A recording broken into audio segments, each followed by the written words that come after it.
Deserter is the third book in the Winglets collection. In this book we follow Six Claws, a sandwing mentioned perhaps 7 times in the main series, and how he went from General Burns' army to an outlaw. This book gives insights into the Sandwing Kingdom pre-war, and what it is like growing up as a dragon in a palace as a non-royal. Today I'm going to design a cover for the novella and also talk about my favorite and least favorite details from it. Before we get started, if you are new to this channel, please think about subscribing.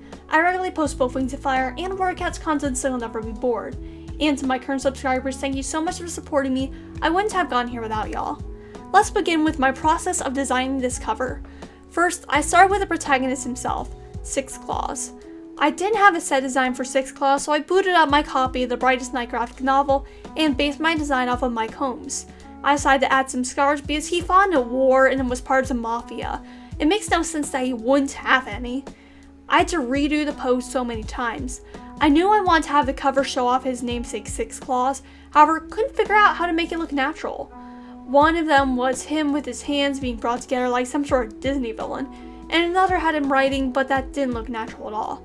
I ended up with this pose of him flying, raising up a hand as if he's about to slash a dragon flying at him. Not only does it display his 6 claws, it also shows that he's a fighter. Also, I know you're probably counting the claws and you see there's only 5. The 6th one is his dew claw. I think dragons only 4 claws naturally. I don't know, I'm really bad at this. I'm sorry, I probably should have done more research as I'm drawing a dragon called 6 claws. Anyways, for the background, I decided to use the desert, not that there was much of an option. Now, let's talk about my opinions on the book. Unlike most books, which center around an event, this book, similar to Prisoners, is instead a look at the whole life of a dragon. That allows us to see the character in more depth, and get to know who they are.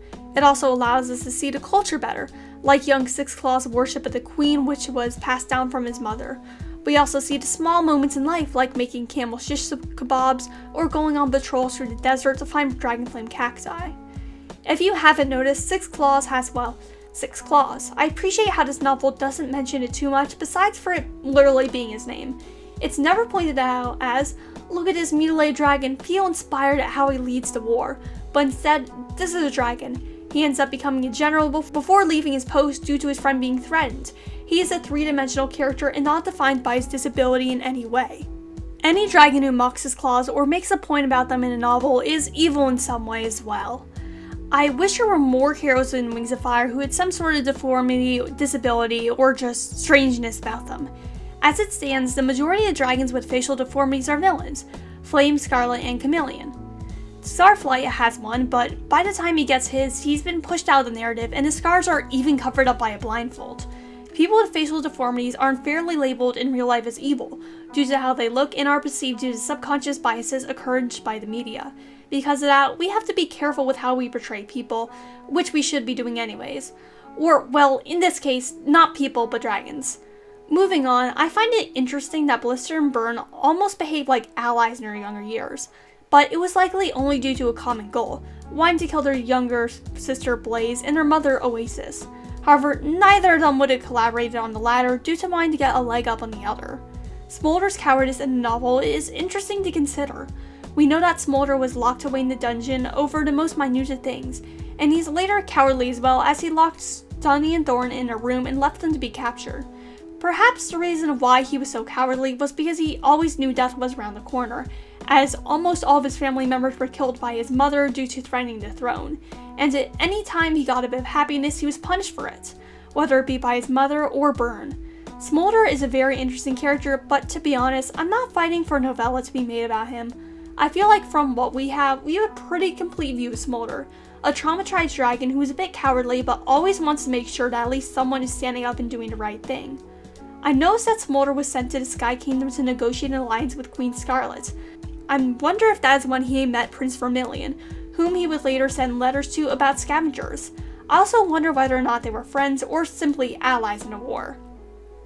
Doon's backstory is interesting and slightly ironic as well.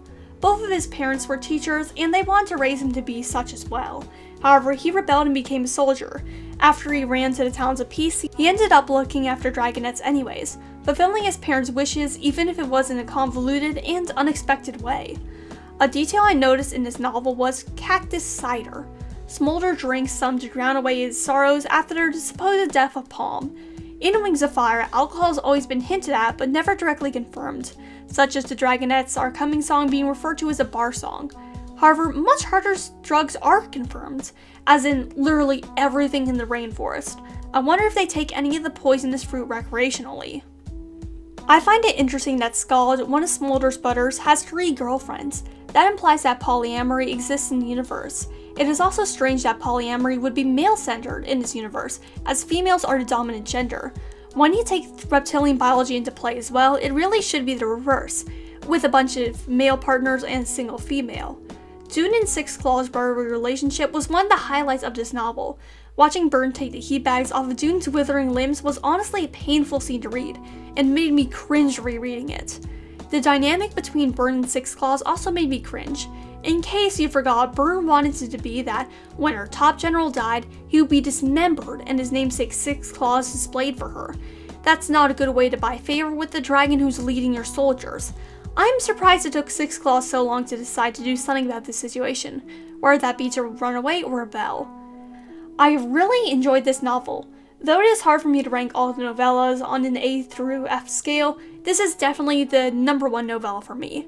That is likely because we get to see the full scope of Six Claws' life, and see more of the minutiae of the Sandwing, Secession, and daily life that we never got to see in Arc 1 due to its point of view characters A, living under a rock, and B, being born over halfway through it.